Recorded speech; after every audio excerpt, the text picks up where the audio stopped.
3 folk tales you hope are not true. Folk tales are the stories that are passed down from generation to generation.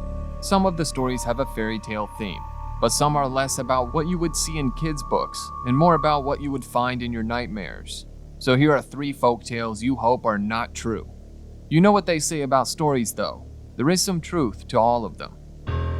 Let me introduce you to Kuchisake Onna, or otherwise known as the Slit-Mouthed Woman.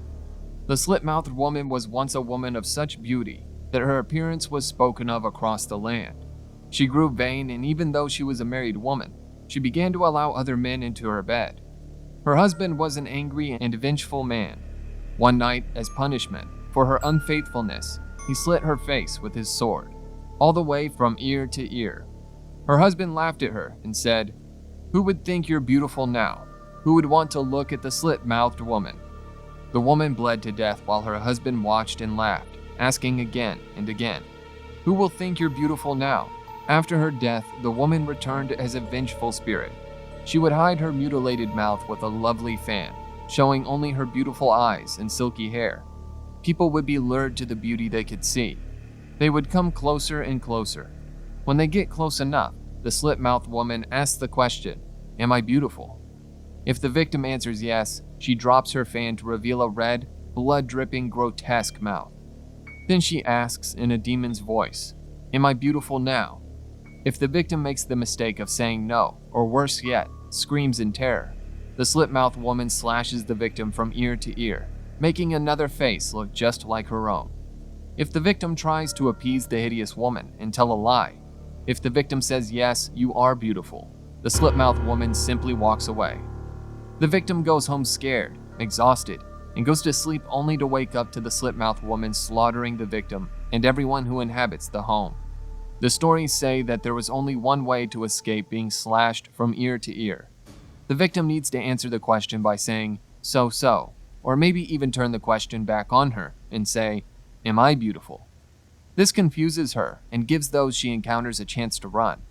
The slit-mouthed woman is said to have terrorized the countryside during the 1600s, but she slowly faded into the shadows. Some say she was sent back to the devil.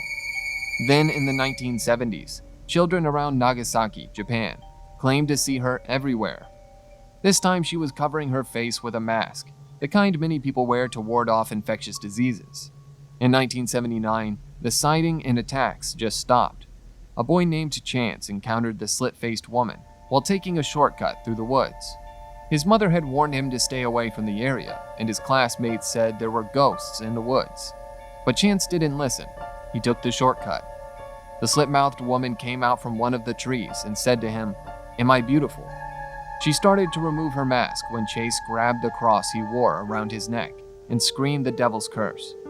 "I banish you to the shadow of death. I corrupt you to the netherworld from which no one has come from. Into the dirt no being should ever cross." Chance didn't know what would happen. He was just hoping to get away from the slit-mouthed woman. Instead, demonic hands came out of the ground and pulled the mutilated woman into the earth.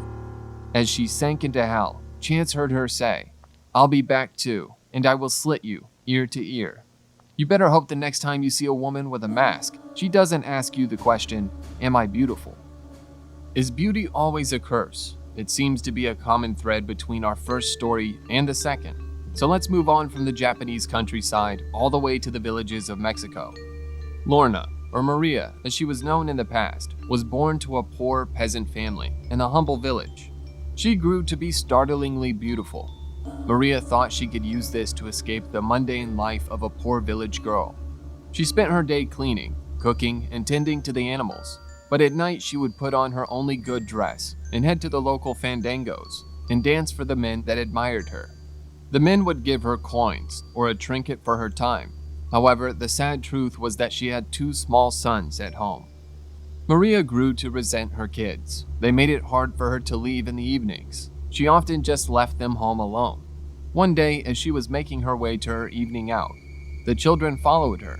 The 2 boys caught up with her near the river. Maria turned on them and in a rage, dragged them to the river and drowned them. This sinful and violent act turned Maria into La Lorna. Lorna felt instant remorse for killing her children and began to mourn for them day and night. She wandered near the riverbank, growing thinner and thinner, her beautiful dress becoming dingy and gray. As La Lorna continued her guilty vigil, she started to look like a walking skeleton, until she lay down and died on the riverbank right by the spot where she killed her sons. It was not long after her death that La Lorna's restless spirit began to wander the river, screaming for her children. Lorna would threaten the village children if she could not find her own. Her presence was a curse on the village, and the people soon became afraid to leave their homes at night. The villagers said that she was often seen weeping on the riverbank, but on the nights, her voice took on a vengeful sound. She would demand a child. The villagers knew one of their own babies would soon be found floating in the river. When La Lorna is in her rage, she is said to act without mercy or hesitation. On those nights, La Lorna drags the screaming children away to their watery grave, and nothing can stop her. When Patricio was a boy, he saw her near a creek in Guadalupita. As the family was sitting outside talking, they saw a tall skeletal woman walking in a dingy gown. She then seemed to float across the creek. She looked at Patricio, and even though his parents could see her move her mouth, only Patricio could hear her words. She said, "I will see you again if you bother your mother." La Lorna is also said to haunt a public building in Santa Fe that was built on a native burial ground near the Santa Fe River. Many have said they have heard her wails and the question, "Where are my children?" Many Hispanic people fear that La Lorna will follow them forever, terrorizing children near rivers for all eternity. This story is not just told to entertain, it is also a warning. Some folk tales come from objects of our own creation. In our last story, proof of its truth can be seen right in the Smithsonian. When Felix Agnes put up the life-sized bronze statue of a grieving angel on his family plot in the Druid Ridge Cemetery, he had no idea the terror he would bring to the visitors of the cemetery. The statue was an eerie figure, frozen in what looked like excruciating pain. At night, the figure was terrifying beyond belief. The statue almost looked like it was alive. Its face twisted in pain, with arms that seemed like they could reach out and grab you. The rumors about the morbid statue started to circulate through town. The statue, which was named Black Aggie, was said to be inhabited by the spirit of the abused wife that was buried underneath it. The townsfolk said the eyes would glow red at midnight, and the one living person that stared directly into the glowing eyes was stricken blind. All pregnant women that passed by the statue would miscarry within a day. The statue Black Aggie was even said to have come to life and crushed a child that tried to sit in the statue's lap. If you spoke Black Aggie's name at midnight and looked into the statue's glowing red eyes, the spirits of the dead would rise from their graves and pull you down to hell. Local daredevils began visiting the statue for fun, and it even became a part of a fraternity's initiation ceremony. One dark night, 2 fraternity members accompanied an initiate as he took his place under the creepy statue. The whole area was shrouded in clouds, and an air of misery seemed to fill the cemetery. Dark clouds began to gather around the young, hopeful fraternity member and the evil-looking statue.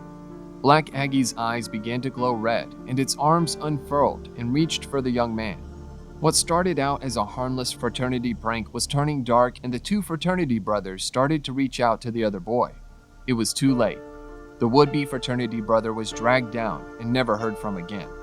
Nobody wanted to believe the 2 fraternity brothers until the caretaker admitted that he had seen the whole thing. The death of the young hopeful fraternity boy was too much for the town to handle, and the statue was removed. The Agnes family donated the statue to the Smithsonian Museum, where you can go and see it today, but don't go at midnight. Folk tales are often met with skepticism. You may say, how could this be true? But sometimes there is enough evidence that you might find yourself thinking, how could it not be true?